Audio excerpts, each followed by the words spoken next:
Mr. Cotto, unsa may hinungdan nga nganong dagandagan kasiring pag-away niyo na Pacquiao atong rimat niyo atong aging adlaw?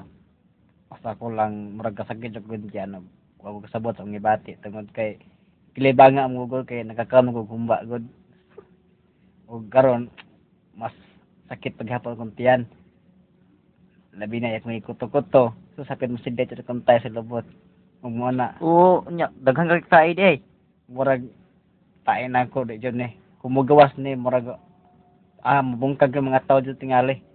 Kay akong ikaon litson sagol kuan manggod sagol di na niya nagsulti. Baho ra ba yun na ining bubuhagay na? Kaya dyan baho dyan kay sa una libang ko sa una daghan yung kay na nga kuyapan paggawas sa kong tae dami na katong sagol igit mo dyan na pinungdan. Delikado niya magdala jud kog tisyo kinahanglan ana. Ining molibang ka.